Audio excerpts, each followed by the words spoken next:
I tell you to sit y'all's asses down on the couch? You gave him 3? No, I brought 2 of my own. 2 of your, oh. My man, did I tell you not to wear them Givenchy shoes and tight ass Fuck pants? what you talking about, man? We can see. This nigga, he swear he's the pinnacle of fashion. We can see the veins in your calves in these motherfuckers. Look, you see this, Bobby? Come on, man. Man, this is vintage. You know what I'm saying? We used to wear this at the prep. Remember? He did. Practice jersey. He brought it back. It's vintage. You know what I'm saying? Gary got his shoes like Gary didn't do anything with the shoe when he took them out the box. Just left the laces as is. I know. Just like this. God, I would never wear that shit, bro. It's like the display model. I know, man. Well, yeah, that's what it looks like. Those is Givenchy? Yeah, just pick them up, put them on, bro. Look, we had this discussion. I'm on the last one. What you mean? He was talking about your shoes. I'm talking about your last one. I can't talk about him now. No. He does this every episode. This is like his shit. You know what I'm saying? His shtick. I'm just saying, bro, you my boy, you my dog, and if you fucking with me and you like walking in my light, you know what I'm saying? You walking in my light, you can't be wearing shit like this, bro. You sick. You know what I'm saying? I'll be talking to him too. Like, it's not like I'm older than Gary, bro. I'm older than Gary, and for some reason he just stuck in this. I don't know, man. 50-year-olds that dress like that? Who's 50? I mean, you dress like he close. Like you dress like black new money. You know what I'm saying? This? Come on, bro. This is new money. No, I ain't talking about this. I'm talking about, I've seen you go out before. You wore a whole Gucci suit. Stop lying, nigga. This nigga wore a whole Gucci suit.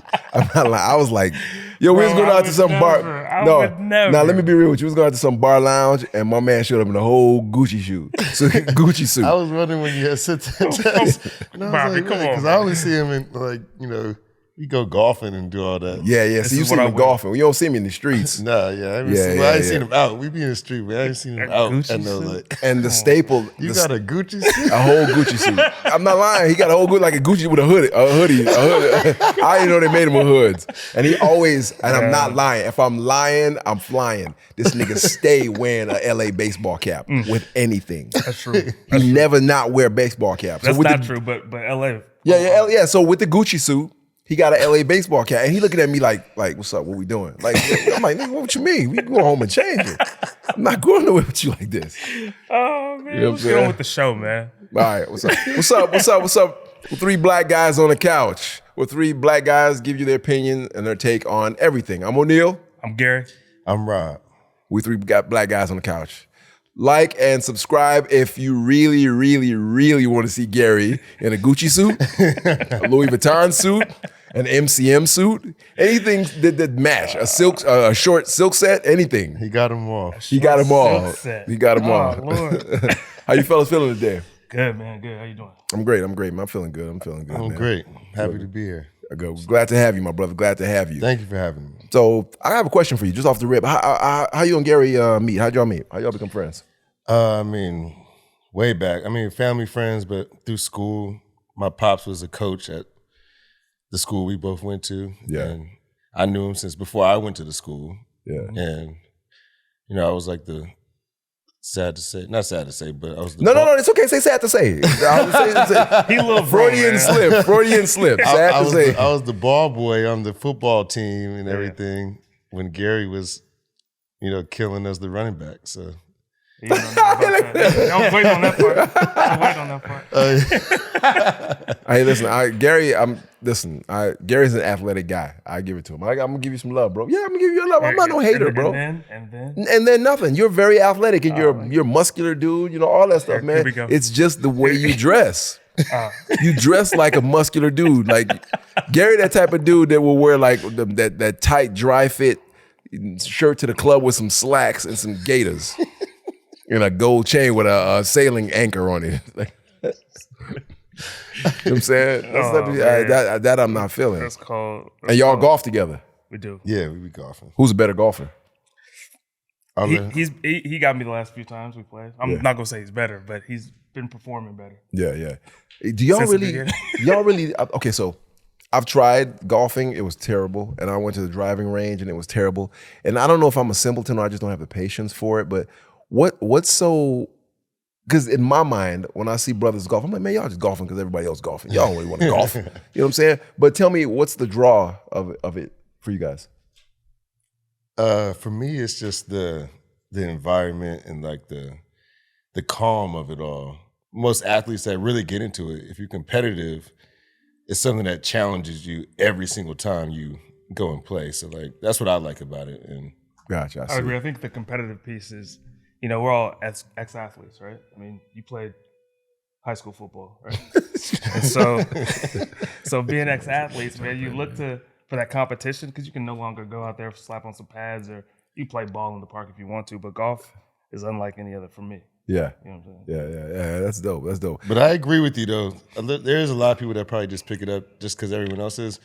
But at some point you got to appreciate it because you don't see too many black golfers out there. Well, before you didn't, and now everyone's trying to golf, and then they got to realize how tough it is, but they stick to it because of that competitive drive that you get from just trying to get better every time you play. So yeah, I mean, it does. I mean, from my few experiences that are limited, it seems to require an immense amount of patience. It brings out the cretin in me because I just want to like hit the ball with the driving range. I have a great time, and that's not a shocker because you can just hit the ball as hard as you can. right. But yeah, I've been wanting to re-tackle it. And You're a liar, man. no, I have been. Invited out a bunch of Gary, that is a fabrication. You have never invited me out to golf. Never, not even once. Damn. So don't driving even, range, not the actual golf course. No, not even that. By the way, would you take somebody out on the golf course that's never golfed before? Don't lie. I would take them on like the par 3, maybe a shorter course. Can't do it. But we could go to Top Golf whenever we want. What's Top Golf? That's like I don't listen. Just the way that came out of your mouth, we can go to Top Golf. So that sounds like golf for challenge golfers. It's like the driving range, like you said, but it's like more. There's food and drinks and all that. So I just want to go have fun in there. Right. In a couple of hours, you see me throwing darts. Like I ain't golfing no more, man. I'm throwing darts. You'll love Top Golf. If you like Golf. the driving range, you'll love Top Golf. Yeah. I mean, Gary probably told you, but like for me, the hobby, I'm an enthusiast for I love jujitsu, right? I didn't tell him that. So surprisingly enough, not for the aggressive aspect of it, but it's like human chess.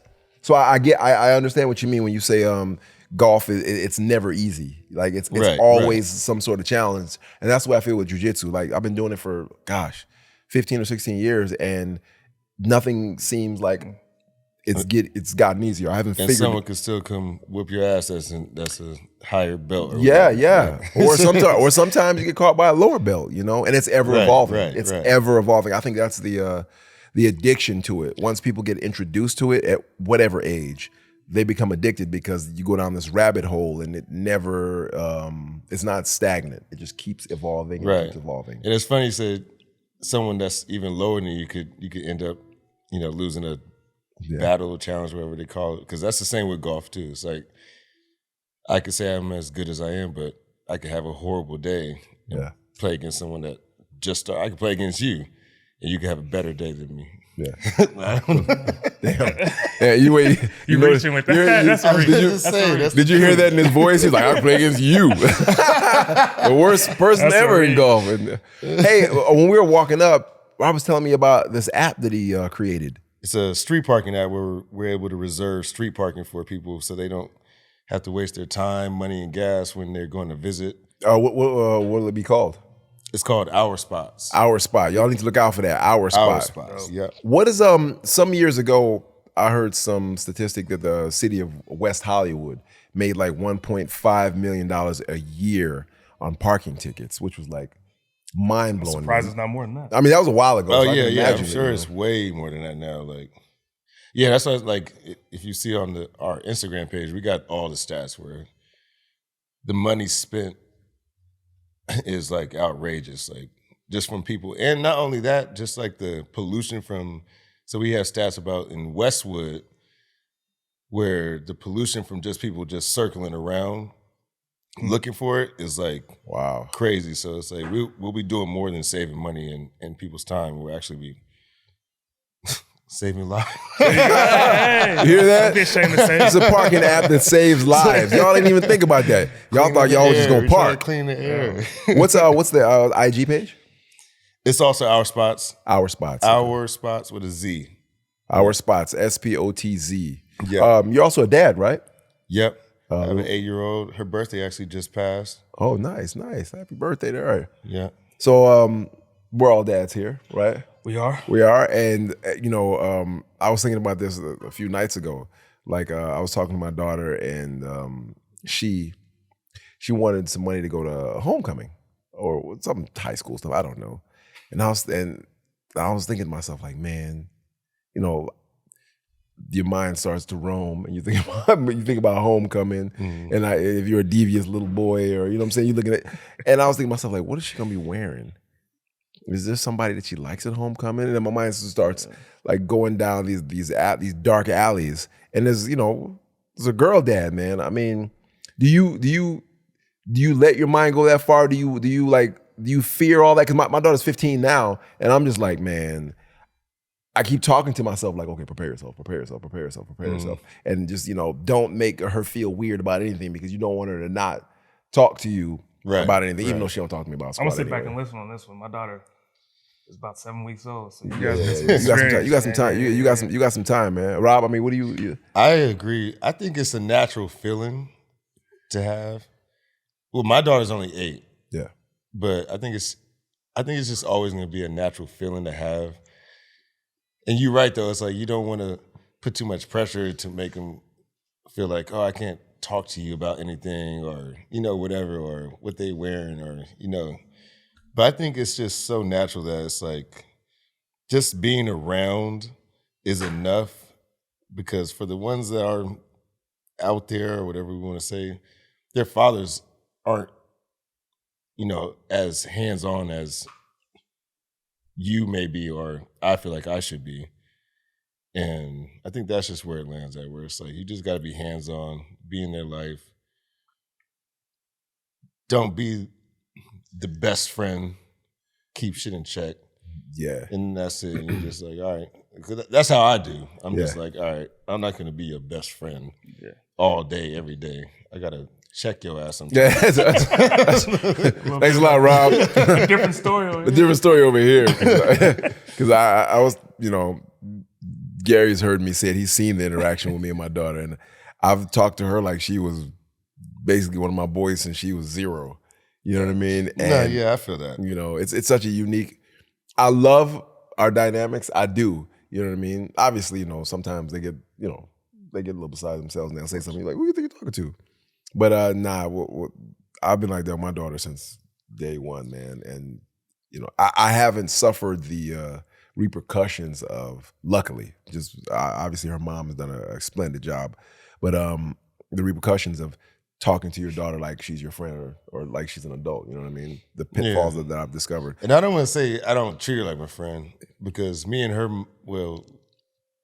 mother, we're not together, but, like going against the grain of like however her mother may be. Yeah.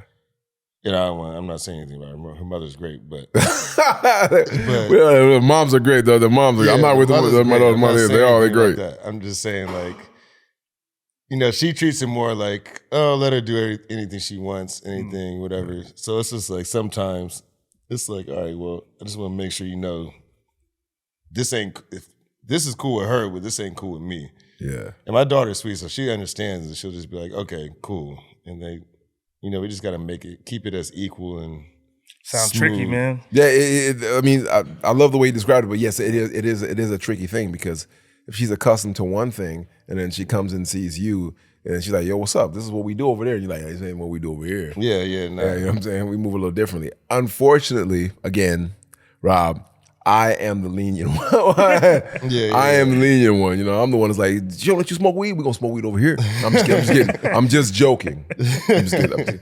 But I'm the lenient one. I'm the one she's like, okay, well, let's go out to eat every day. Let's, I don't want, No, yeah, I do all that. It'd be like little shit. It'd be like certain songs, like she might want to listen to. Like, I may have done it before until I realized, I'm like, wait, they talking about some crazy shit on this song. Yeah. And I'll be like, nah, we can't listen to that. And she'd be like, well, me and mommy listen to it all the time. I'm like, well, you ain't finna listen to it with me.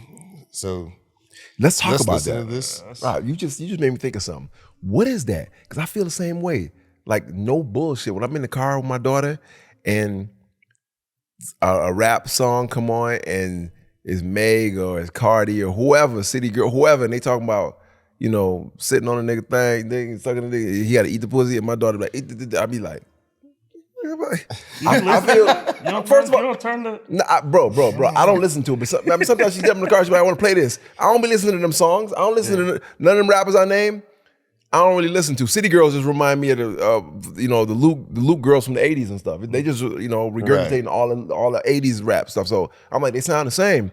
But sometimes she's like, I'll put the song on for me, and she put a song on, and I won't know the words, and I hear, I'll suck on the thing, eat the pussy like a motherfucker, and I'm like, I'm looking at her, and I feel so fucking uncomfortable, because I'm like, oh God, don't talk about eating the pussy right now. Let's go watch. You just let it ride though? Huh? You just let it ride? Sometimes I'll let it ride, and like it'd be a knife. It'd be like a knife in my stomach, and other times I'm like, turn that shit off. But sometimes I'm just like, man, do I say something every single time? Because I don't want her to think. I'm like, you can't do nothing. But on the other hand, it's uncomfortable. It made me feel like, is it because, let's just be real. Is it because, look at Austin. He's like, say it with your chest.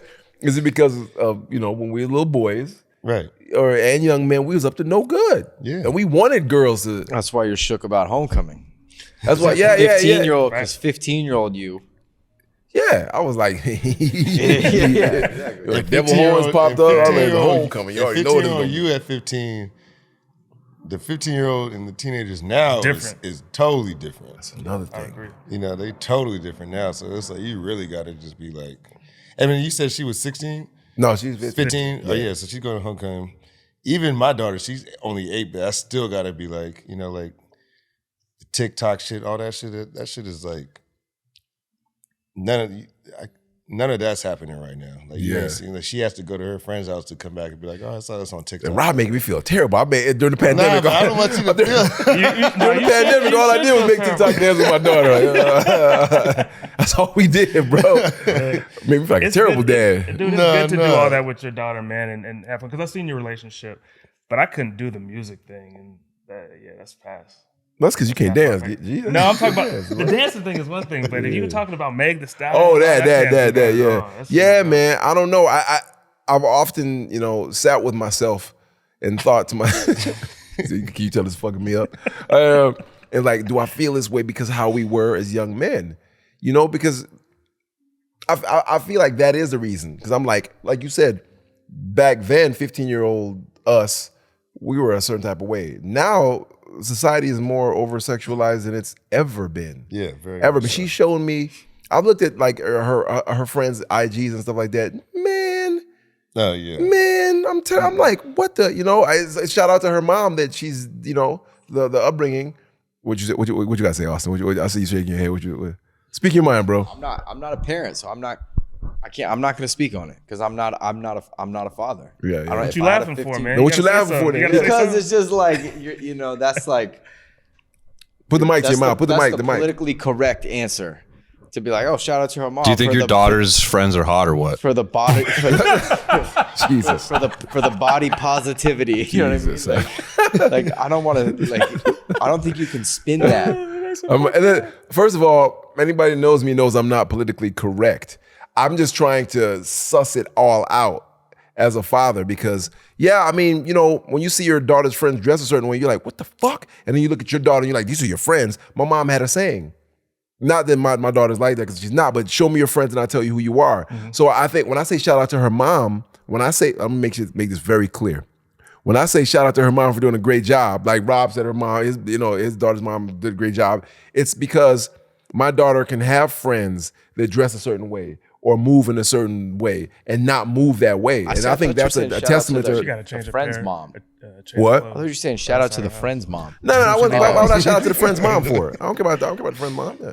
Shout out to the friend's mom. Yeah, I don't care about that. But I just feel a certain type of way because I'm like, man, it's because I know little boys now are just up to super duper no good. If we was up to no good, they up to super duper no good. They definitely was worse than us.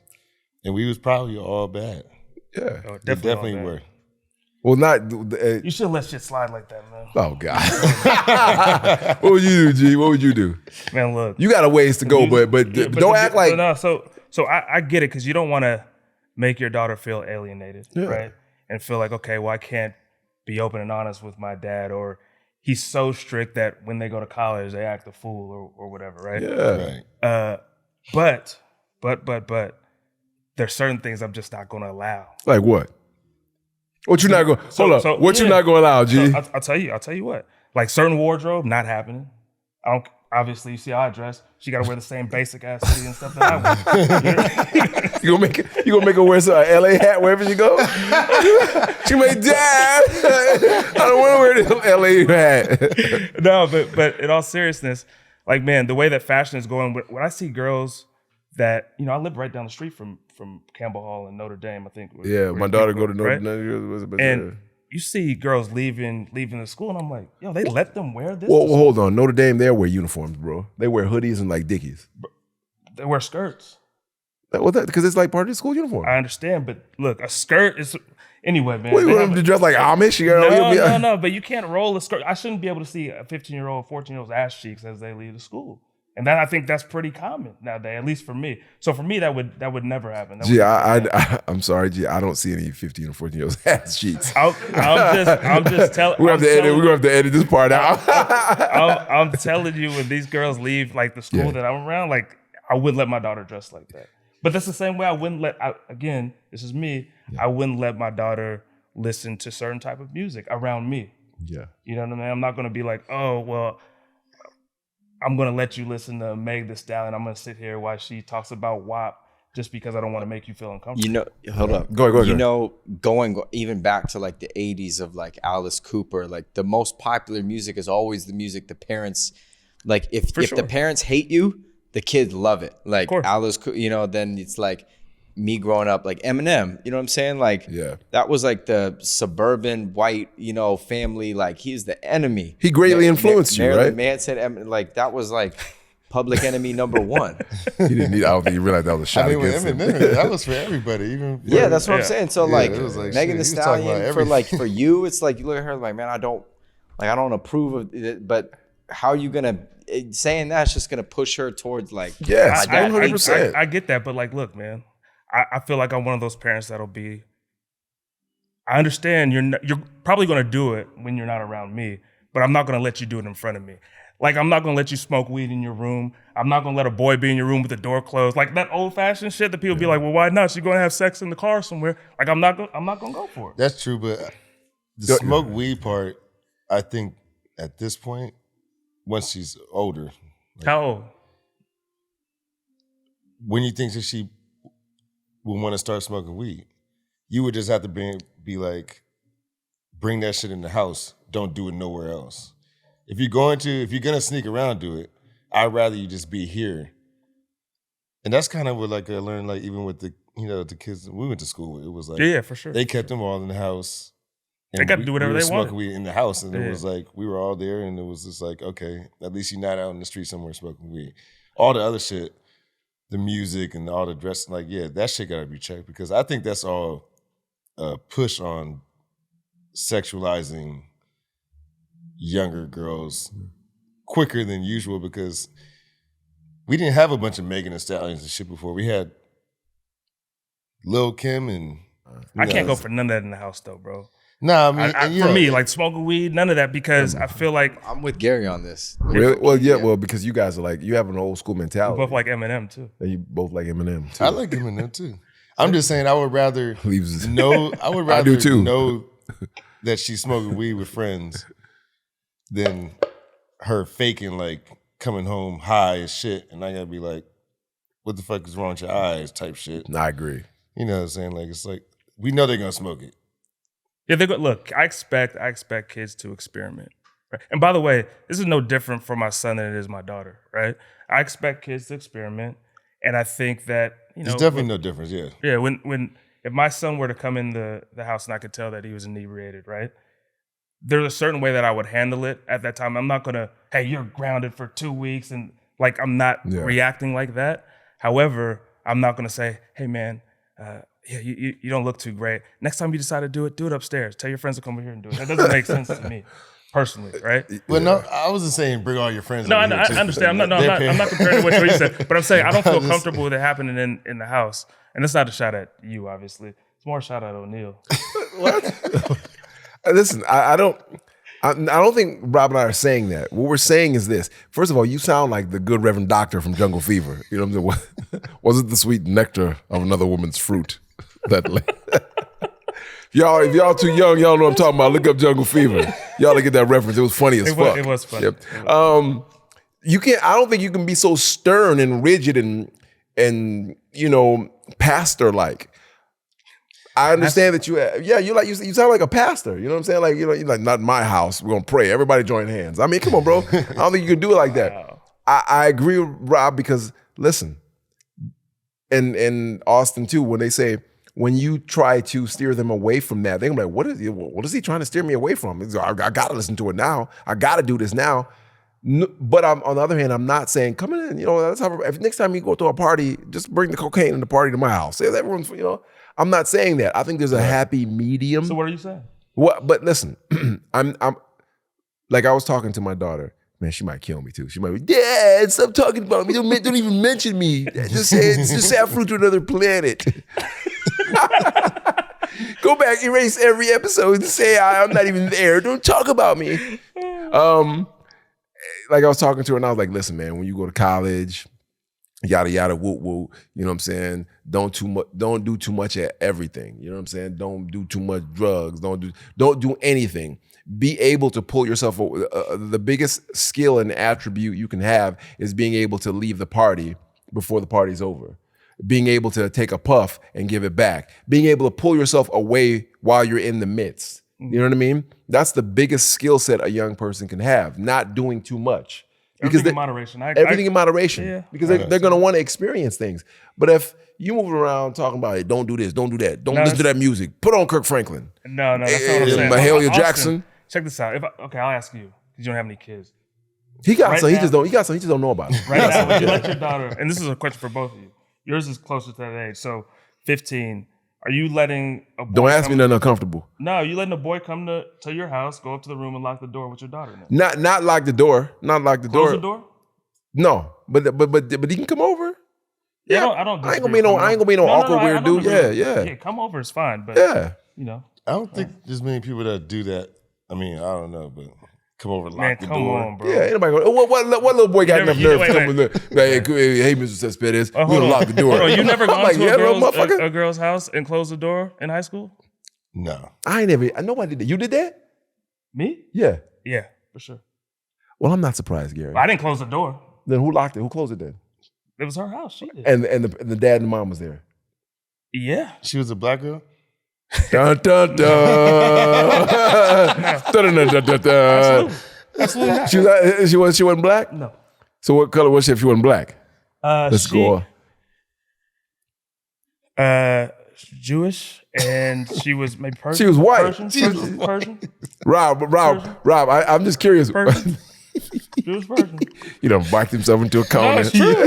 Rob, give me some. I appreciate you, Rob. Give me some. Wait, Rob knows plenty about the high school days. Yeah, well, that's what I was gonna say. I was gonna say it was never no black girls. Yeah, because I don't know black parents. We went to school with a bunch of rich white girls that their parents probably wasn't even there half the time. We was sitting. Yeah, I don't know. No black parents is gonna be like, oh, y'all closing the door, okay. So if you close the door, you can hear it.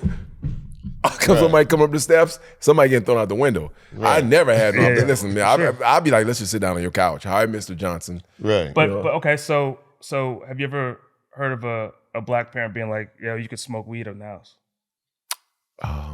No. But y'all are willing to be those parents. But we're not our parents. We didn't grow up back then. You have to parent different ways. But this is. I'm not going to encourage it, and I'm not going to suggest it. If it happens to work its way from the cracks and the depths of hell and work its way up, and I see it lingering, I'm gonna try to find a way to maneuver around it. You feel me? I'm gonna try to find a way to move. But I'm not gonna smoke weed in this house. Maneuvering is a good word. That's to use as simple because you have to maneuver around. I think you can educate and like normalize certain things about like what it is.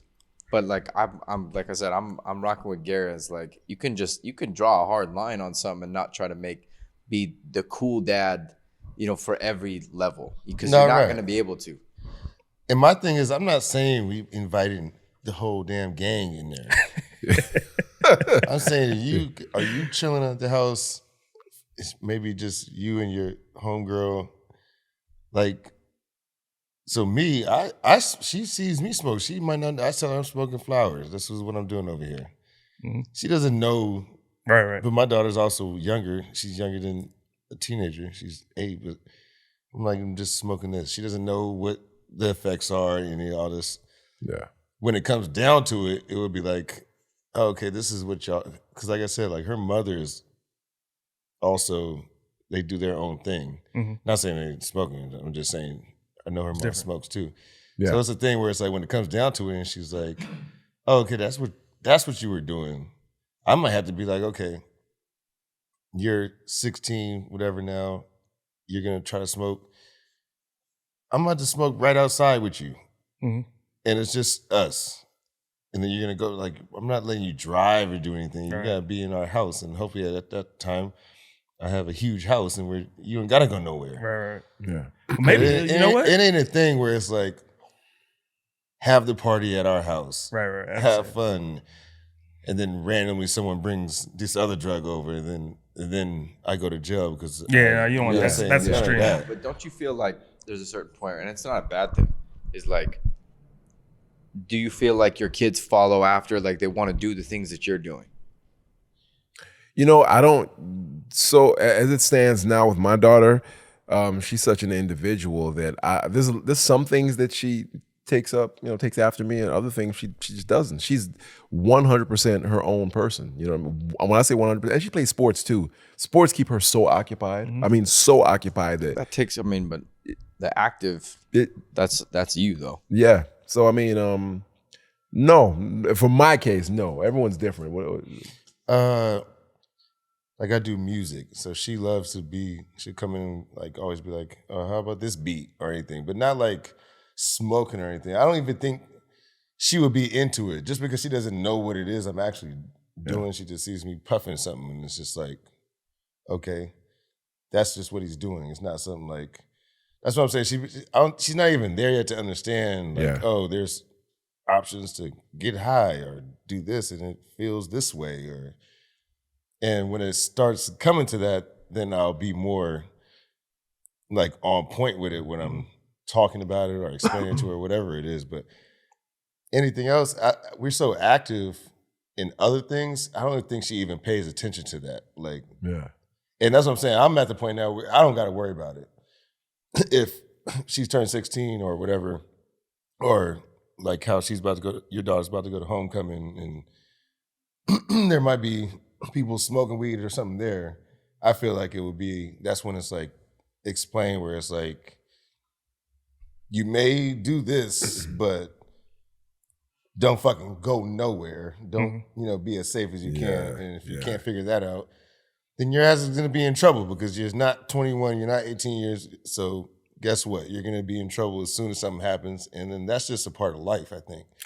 Yeah, I'd agree. I think, look, you can't protect your kids from everything, right? Mm-hmm. So I'm not pretending that I can. Yeah. It's just, there's a hard line at home. And look, there's more than one way to raise children. So, I don't know what's wrong or what's right. But yeah, it's just a personal. No, I mean, you don't get a handbook when they come out. So everyone will tell you. What I find interesting is everyone will tell you this way will work and this way will work, but there is no way. I mean, come on, when we were coming up, we got beatings with belts. Right. You have to go pick your switch. Cords. Extension cord. Extension cords? Yeah. Extension cords. They go tell you. My dad broke a motherfucking brush on my. Yeah, think about that. Now when I talk to people. Yeah. Yeah. Think about how the lashes that it leaves and the marks. And now when I talk to people, they're like, O'Neal, that was child abuse. Yeah. Or they're like, you got some emotional trauma. Back then, we didn't look at it as emotional trauma. White people, though, saying that?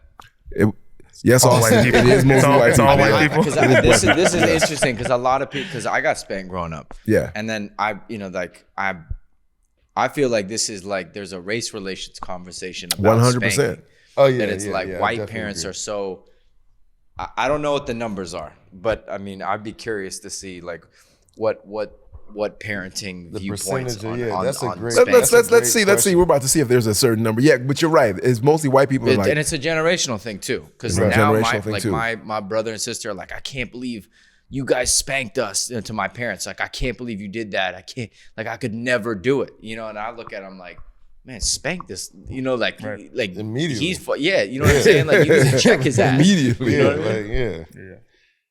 Nah, for sure. What's yeah. that? What's that? So Wait, have you ever spanked your daughter? never. My daughter, nah, man, come on, it was too late for that. When she was 1, it was too late to spank her. We have logical I conversations. think I spanked her probably one time, and after that time, there was never a disagreement. Okay. But it was like a pat, like yeah. Yeah. it wasn't It wasn't like a with whooping. a belt. It wasn't a whooping. Yeah, it wasn't no whooping. It was I don't like, whoop I've my gotten kids the either. belt See, this number is thousands of times. This number is interesting. Look, fellas, like, look, what? 89% of black parents, 79% of white parents, 80% of Hispanic parents, and 73% of Asian parents said that they have spanked their children. Now, even though that's supposed to be some stat, let me tell you something. Something is vast. There's a vast difference between black parents whipping their kids and white parents. Like I said for before, sure. I would be told now as I have been told now as an adult that what I dealt with as a kid was borderline abusive, and I'm like, didn't seem like that to me. I have a story for you. So one day, and she's probably gonna kill me for saying this. Oh Lord, my daughter gonna have my phone will ring off the hook when this airs. She was about, and this is probably, Rob, the downfall of talking to your kid like they're an adult. Because at a young age, my daughter could just form sentences and talk to you and talk. She was just too smart. Right. I think she's about 4 or 5. We're at the Fairfax flea market, right off Melrose in Fairfax. And I'm there with this girl that I've been talking to for a little bit. And I'm walking through the flea market with her, right? So she started throwing a little fit, acting a certain type of way or whatever. So I'm like, man, come here, man. I'll do nothing. I'm like, come here, I pinch her, right? I just little baby little pinch. And Fairfax be jam packed, right? So this is the middle of the day, maybe it's like 12:30, it's a hot summer day. She's like, I'm talking about I'm trying to kidnap her or something, right? So I'm looking around, all these white people looking at me, everybody looking at me, and I'm just like, she's like, she pulling away, like the badass kids in the store, pulling away, and then she hit me with this, and I'm not bullshitting you. She was like, I thought you wanted to spend quality time with me. Bruh, I wanted to rip her little arm off the socket, bro. I'm just talking about it stung. I was so embarrassed, bro. And the girl I was with was looking at me like, man, you ain't shit. You know what I'm saying? I was like, damn, you done fucked up this whole situation. And I was like, man, I shouldn't, she's a little too smart for her own good. But I thought about that, like in the hood, you gonna get your ass whooped right then and there. I couldn't have. 100%. Yeah, I had to loose her. After she did that, I was like, 100%. okay. Not only in the hood, wherever you was at. Wherever you was at. Wherever you was at. Like, I got homies like that where they don't play. We'll be right in the middle of Target, and they would just go off, and I'm just standing there. I'm like, I'm not their family, but I'm like, just looking. I'm not walking away from them like I don't know him, but I'm like, damn, he just don't give a shit. I'm like, I can't do it, man. You couldn't do it. Nah. Stop. Just a few minutes ago, you were talking about no weed, no nothing. Yeah, that's fair. You was good Reverend Doctor, and now you can't do it. Those are two different than whooping than having an all-out whooping. Has Lil Man ever embarrassed you in front of people? Yep. And what you do? I take him to the side and I yoke him up by his elbow like I do you. And I get stern with him and he understands. You know what you say? What you say to him? Go ahead, do it. No. Yoke my elbow up, show him. Show him what you do. Your parents say something to you, you can't really understand. That whisper. Stop playing. And you just get wide-eyed and it'll be like, his eyes will well up and I don't have to worry about him no more. And he don't do nothing. Nope. Yeah. Nope. Not until the next day. Yeah, man, I've tried the gangster stuff with my daughter. She's like, Dad, calm down. Take a deep breath, Dad. Take a deep breath. I'm not about to go for it. Find your happy place, Dad. I'm like, you got me fucked up. I done tried it all. Got me fucked up. I'll kill a motherfucker up in this motherfucker. She's like, there he goes again. Oh, Dad. Calm down, Dad. And I'm like, damn, that ain't working no more. That doesn't work for my daughter. Yeah. You whip your kid in front of Target? In the middle of Target? Could you He's in front of Target. Yeah, not in front of Target. But could you whoop Get your in the kid car. in the middle of Target? We're going to Target. I'm going to whoop your ass right in front of Target. If she was acting up? If it got that Like, what would they turned have up, to do? like I couldn't even imagine, but if she like cussed at me or something, talked back in front of everybody, yeah, it would be a problem. Yeah.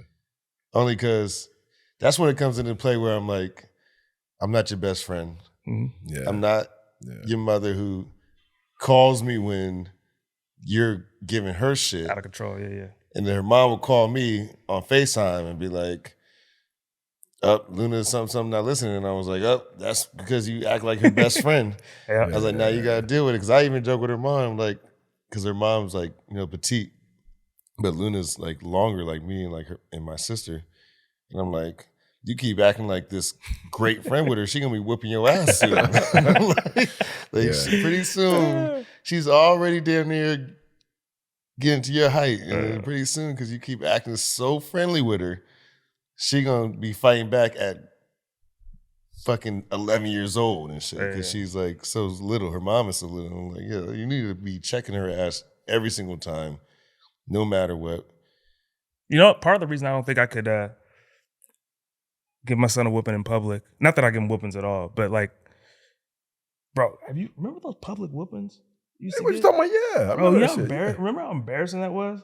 Well, like, actually, I never. School and get a whooping right in front of everybody. You'd be like, I have been slapped in front of people. Yeah, that's the worst thing. It's not even the pain. Right. It's the embarrassment Exactly. of being, beat in front of your friends because your friends are gonna roast you. They're gonna tease you. You got a slap yesterday. They're gonna cook you. They're gonna cook you for it. That's the worst part. The huge difference in the generations of parents and kids is like for us, when our parents were doing that, it instilled something in us where even growing up and as you're getting older, you had a fear of your father or your mother, even as a teenager, when you was growing up and you was like still in the house. But you could whoop your daddy's ass or whoever's ass, but it was just this fear that you didn't want to fuck up. And that's what people are losing right now with their kids. Yeah. Because they're just allowing them to just do whatever the fuck they want. And then it's like, all right, when he turns 18, this motherfucker's never going to listen to what you got to say. I mean, just think about the way, and obviously Austin's right. It does have a lot to do with your, it's a socioeconomical thing too. I remember my mom, and we came from Jamaica, but we quickly adopted Detroit ways like that. And I remember, my mom buying juicy juice in the fridge, and then marking the juice with a marker, and and then I drink the juice and I fill it with water, and she just could tell anyway it wasn't at the height where the marker was. She put a little mark that I didn't know about, and then I get a beating for that shit. But then I go to my white friend's crib, and they drink it. My white friend was pouring juice over their bodies. I'm like, what the fuck are you doing? He's like, this is my juice, dude. I can do whatever I want. Splash it on the walls, paint on the walls with it, feed it to the dog. I'm like, oh shit. I'm like, what you doing? That's man. That was a whole new world. I used to go to my white friend's house because I could drink unlimited juice. Because, my mom, don't drink none of the juice. I put the mark on the juice. You drink some of the juice? And I'm like, no. I can cheat it. It's a couple inches down. I'm like, yo, we doing this? You know what I'm saying? I agree, but I think it's also a generational thing. What's accepted. Yes, you know what I mean? Like for sure. Our parents, what they had was probably worse. You know what I mean? Like the stories my dad told me about my grandfather. Yeah. Like I was terrified of my grandfather. Like what? What did he tell you? What did he tell you? My dad didn't want to be, like he didn't want, like, the way he was parented, he didn't want to parent us that way. But certain things is like you instill the respect, like what you're saying, like in your teen years, right? Like you don't want to fuck up. You also like you want to straighten up a little bit, like when your dad comes in or your parent. Like there's a certain level of respect, I think, and I agree with you, where like you get to a certain age where you're like, I don't know, like I think kids kind of be running houses nowadays. Yeah, for sure. Well, I mean, you can divorce your parents. There's a whole bunch of things you can do now, that it's part of that whole sensitive times that we live in now. There's certain things pack a Capri Sun in their lunch pail, they'd be like, how's things at home? Yo, it's easy to lose control of your kids if you're not around, though. What do you mean? If you're not around your kids and they are in the house by themselves, because, mom and dad are out doing whatever or working or whatever the circumstance is. Yeah. Like, it's your house. Yeah. And these people come back in every now and then, right? You feel like, you've got a right to do X, Y, and Z, right? And you lose some respect. Obviously I don't agree with that. Like, it's wrong, but I can see how it could happen. Let me ask you guys a question. What do you think the difference is? And this is for everyone. Feel free to, anybody go first. What do you think the major difference is? Like, if you get a kid from the Boys and Girls Club to mentor, right? Mm-hmm. And I've seen this time and time again. What do you think the major difference is between mentoring a young child that looks up to you, that wants to be led, that you want to set a good example for, and raising your own child? Like, what's the difference? Because the principles are pretty much the same. You want to influence them in a good way. You want to teach them skills to survive, and you want to show them some sort of love and affection, whether it's your child or this kid that you're mentoring. But for some strange reason, the kid that you're mentoring, just because they're not your blood, you feel a little more free with them to talk to them about, smoking some weed, or talk to them about having sex or doing things like that. You know what I'm saying? You have, for lack of a better word, a small little miniature, mano a mano friendship with them than you have more with your kids. So what's stopping us from having that with our children? Because because of tradition, because the way we've been raised, and the people that came before us told us this is how you should be with your kid. Don't be their friend. Don't be this. Don't even have that little thing there. Just you the parent. They do what you tell them to do. They were born for you to command them until, you know what I mean? Because I've seen that where I've seen people mentor kids, and I'm like, man, that's how I should be with my kids too. How the mentor, I think I will be the opposite of that. So like me and my father, while I had an immense amount of respect for him, like he was my best friend. Yeah. You know what I mean? And we talked about everything from birds and the bees till when it became real and I was actually, sexually active and doing all these different things. Like he was there every step of the way and I was able to communicate with him like he was one of my boys, right? Yeah. So that's how I hope to be with my kids as well, especially my son. My daughter, it's hard for me to say that, hey, tell me everything, because I don't think I can imagine all of that. But I also don't want it to be closed, right? Yeah. And so so I've got to figure out how to get over that hurdle in my head. I've got some time. But yeah, man, I actually would be probably the opposite with, and I've mentored a kid at Boys and Girls Club, but he was much younger and I was much younger. I didn't have any kids. But my whole thing when I mentored him was like, look, like I don't know what his situation is at home exactly. I don't know how much love this kid is giving. I don't know any of this. So I'm going to be way more lenient with him than I might be my little cousin or something. Yeah. Right. That's what I was going to say. Yeah. So I think it's different, but like you said, you don't get a handbook. So your kids, they see real shit every day. Yeah. You know what I mean? You may mentor this kid once a week, twice a week, once a month. You know what I mean? But your kids see the same shit the kid that you mentor sees. And the fact of the matter is, the reason why I even pose that question is because sometimes I think that we've adopted some old antiquated ways from our parents, their parents, and their parents before them, and so on and so forth. We have some old school ways that we've adopted because it's just that way. We don't question why it's that way. Like my father used to always say, I'm Catholic. I'm Catholic. And I'm like, why are you Catholic? He's like, because my father was Catholic before him and his father. And I'm like, well, you don't practice nothing. What do you mean? You just can't adopt it, all of us. I think it's absurd and asinine to adopt a way just because our family members and friends and our surroundings were that way without even questioning it. The whole purpose of life is to ask the question. Sure. Yeah, I might still go ahead and do it. But let me ask, why shouldn't I climb out this window? You know what I'm saying? Because there's zombies out there. Well, God, okay. There's zombies out there. I get it. Let me peek. Let me open the way. Right. You still have to question things. Yeah. Was a zombie analogy?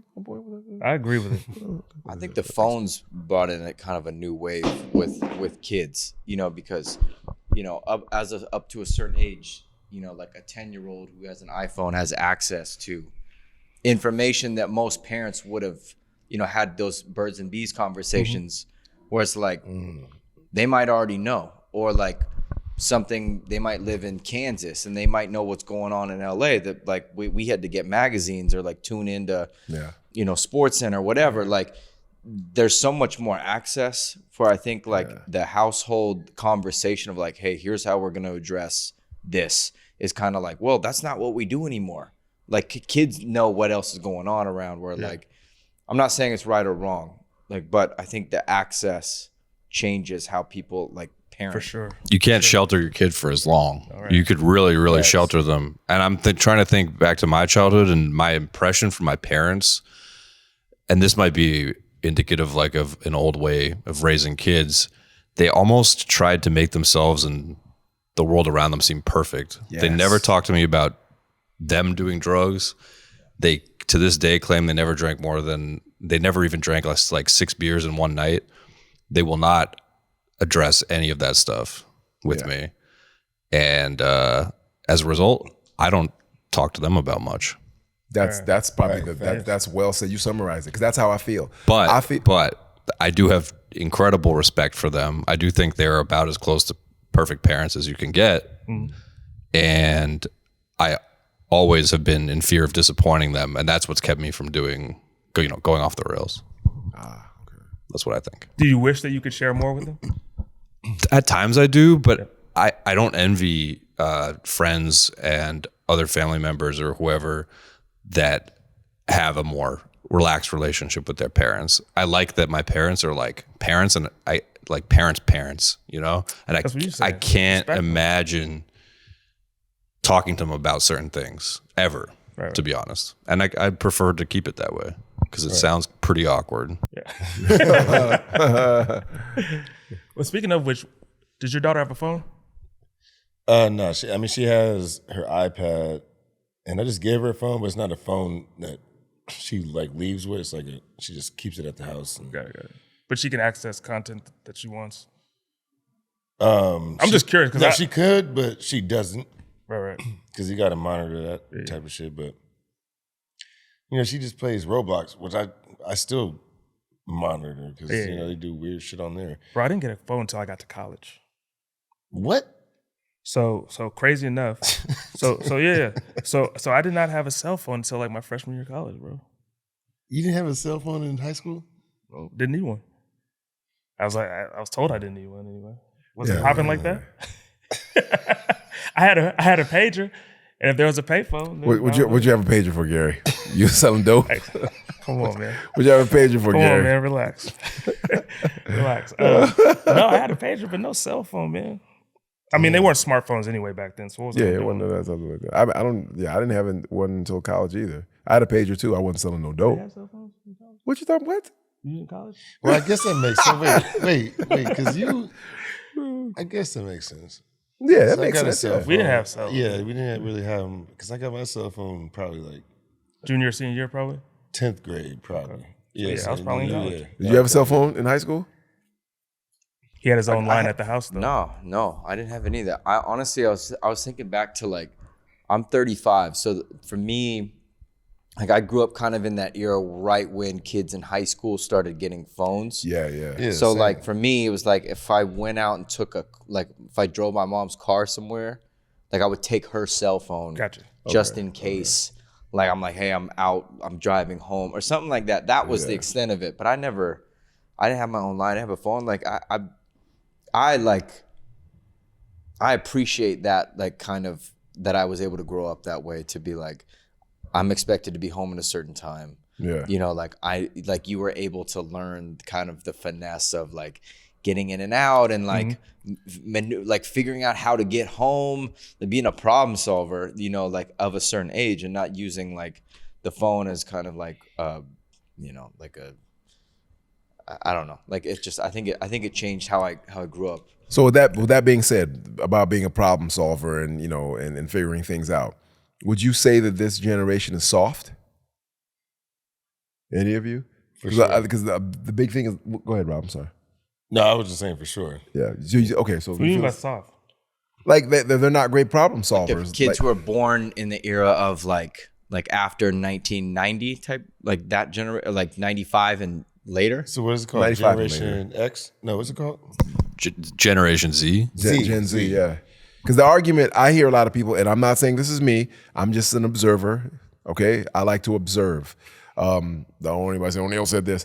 I've heard a lot of people say, well, you know, the reason why the suicide rate is up with these young people is because they're softer. They're, you know, back then, you know, we had to deal with being poor and getting teased and bullied and getting hung outside. No Instagram, Facebook though. No Instagram, no likes, Facebook. Yeah, none of that stuff. So yeah, the argument is that they're just softer. They can't deal with the pressure that we were forced to deal with, right? And when I hear that, I understand the points, I do, but I also understand the points that people are now bringing up that, okay, that was a lot of trauma though.